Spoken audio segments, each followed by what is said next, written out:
So there we go. Now, first thing I do is I go ahead and hit disable right here. It's automatically enabled as soon as you start it up. But go ahead and hit disable. And then this is your main display for your Cudo miner right here. A couple things you need to take a look at: maximum temperature, total power usage, CPU. So the system I'm on has a Core i5 2500.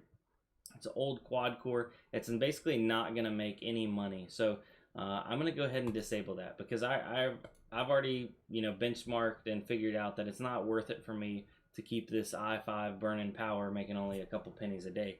But right here we have a 1066 gig, and this thing will actually make a little bit of money. But I'm going to get back to that in a second. First, I want you guys to go to settings and Windows Defender exclusions. You're going to make sure that's on.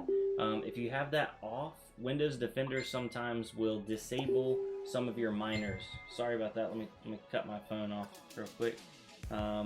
So make sure that is turned on. That's pretty huge and crucial. Also, you need third-party miners on, and you need to turn overclocking on. You got to understand, enable overclocking, automatically enable new workloads on.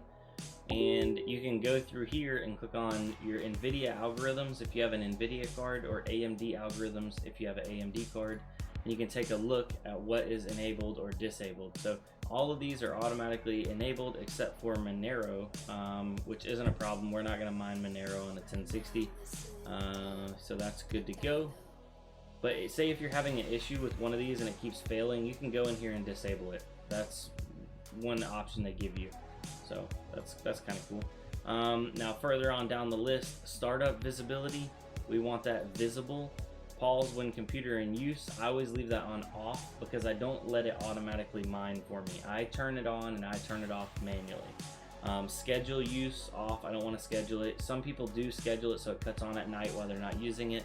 Launch on startup, please make sure that's off because nothing is more annoying than it launching and it mining in the background while you're trying to use your computer, and it's like, why is this thing so slow?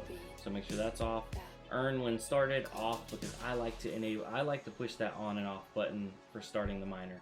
So those are off and you're good to go. Now we can go back up to the dashboard and you can click enable and it will start benchmarking your graphics card.